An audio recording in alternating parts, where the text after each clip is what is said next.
Assalamualaikum warahmatullahi wabarakatuh, teman-teman media dan seluruh masyarakat Indonesia yang saya cintai, saya banggakan.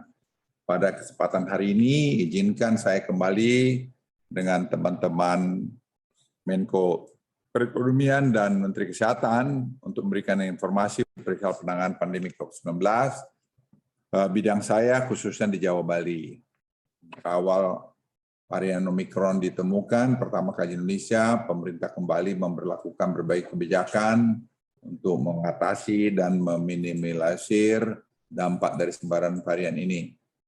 Segala kebijakan yang kami buat hingga hari ini dapat dipastikan berjalan sesuai dengan koridornya, sehingga menemukan hasil yang cukup baik. Hal tersebut terbukti dan dapat terlihat jelas hari ini sesuai dengan kondisi penanganan pandemi di negeri yang sama-sama kita cintai ini.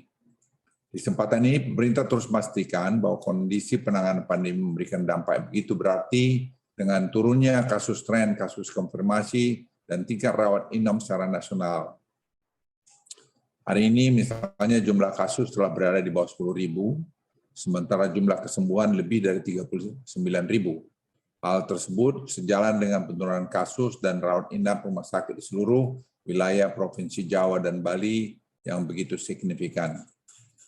Namun pemerintah memberikan perhatian lebih pada tingkat penurunan angka kematian yang berjalan masih cukup lambat, utamanya di wilayah Jawa Tengah. Penyebabnya masih sama dengan yang sebelumnya, yakni banyaknya pasien COVID-19 yang memiliki komorbid dan belum melakukan vaksinasi lengkap. Untuk itu sekali lagi saya mengingatkan bagi masyarakat yang memiliki komorbid atau lansia untuk segera dirawat di rumah sakit jika positif COVID-19. Saya ulangi, buat semua teman-teman yang punya komorbid, bila kena COVID, segera dirawat di rumah sakit. Seiring dengan penurunan kasus jumlah kabupaten kota yang masuk level 2 berdasarkan asesmen minggu ini mengalami peningkatan. Keputusan detail mengenai hal ini akan tertuang dalam Mendagri yang akan segera kami keluarkan hari ini. Di kesempatan lain ini, pemerintah juga menyampaikan bahwa jumlah orang yang diperiksa mengalami penurunan, seiring dan tidak diperlakukannya lagi syarat antigen untuk perjalanan. Untuk tetap dapat mengidentifikasi kasus dan menghindari potensi lonjakan kasus dengan cepat, pemerintah minta kepada seluruh daerah untuk kembali memperkuat kapasitas testing dan tracing. Ini berdampak kepada positivity rate kita jadi tinggi. Teman-teman media dan seluruh masyarakat Indonesia saya cintai, pemerintah juga kembali menginformasikan bahwa terjadi kenaikan kasus di beberapa negara Eropa. Hal ini terjadi setelah negara tersebut kembali melonggarkan kebijakan protokol kesehatan dan adanya penyebaran subvarian Omikron BA2. Saya ulangi, terjadi kenaikan kasus di Eropa sejalan dengan kebijakan melonggarkan protokol kesehatan dan penyebaran subvarian Omikron BA2 yang baru nih. Atas dasar informasi tersebut, pemerintah ke depan tentunya akan mengambil kebijakan secara lebih berhati-hati. Penerapan protokol kesehatan, terutama pemakaian masker, harus terus masih kita lakukan. Beberapa negara seperti Arab Saudi dan Malaysia mulai melakukan transisi dari pandemi ke endemi. Perkembangan utamanya tingkat vaksinasi lengkap dan booster yang sudah tinggi di kedua negara itu. Dibandingkan kedua negara, capaian vaksinasi dosis lengkap dan booster kita masih tertinggal. Untuk itu pemerintah sekarang sedang mendorong mempercepat lagi. Ini perlu kita waspadai karena ini sudah menjelang bulan Ramadan dan nanti juga Lebaran. Kita berharap kita akan lebih bebas nanti dalam bulan Ramadan. Tapi untuk itu kami titip supaya kita semua melakukan vaksinasi lengkap dan booster, terutama yang lansia dan komorbid, sehingga nanti kita bisa semua saudara-saudara yang melaksanakan ibadah puasa bisa lebih bebas nanti melakukannya. Tentu tidak meninggalkan protokol kesehatan. Untuk itu pemerintah akan mengejar capaian vaksinasi dosis lengkap dan juga booster. Saya minta masyarakat yang sudah bisa melakukan booster untuk segera melakukan booster tanpa perlu memilih jenis vaksinnya. Karena itu semua sama saja dari hasil penelitian. Ini juga sama efektifnya juga untuk memberikan antibodi terhadap COVID-19.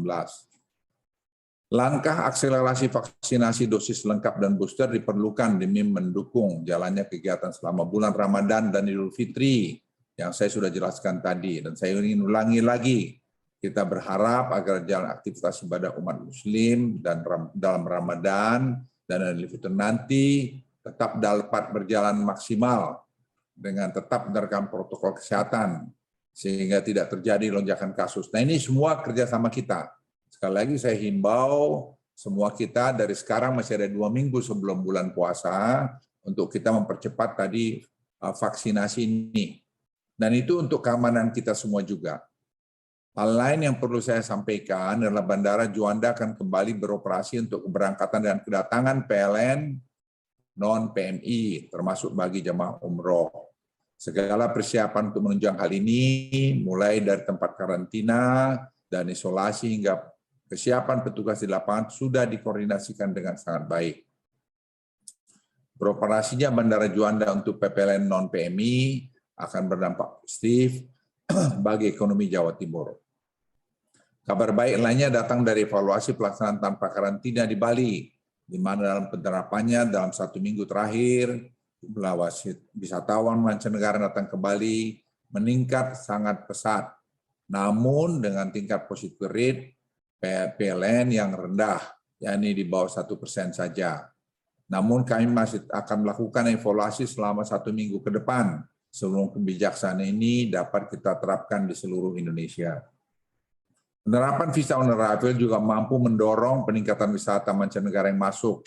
Sejak dibukanya visa on arrival tanggal 7 Maret lalu, dapat diinformasikan bahwa total kedatangan PPLN dengan visa on arrival sebanyak 449 pax dengan total PNBP sebesar 224 juta rupiah.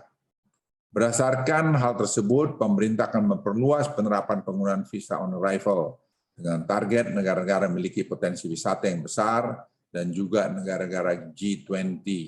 Selain itu, pemerintah juga menerapkan visa on arrival di beberapa bandar udara lainnya seperti Jakarta dan Surabaya.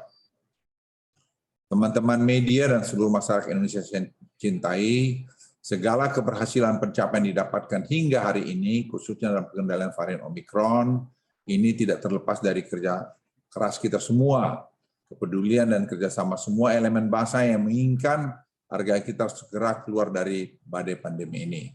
Segala capaian ini juga tidak perlu kita rayakan sebagai bentuk euforia yang berlebihan, yang nantinya akan mencederai efektivitas dalam pengendalian pandemi ini. Akhir kata, marilah kita terus berusaha dan berdoa, semoga Tuhan yang Maha Kasih senantiasa memberikan kesehatan dan keselamatan kita pada semua agar kita bisa keluar segera dari badai pandemi COVID-19 ini. Sekian, terima kasih dan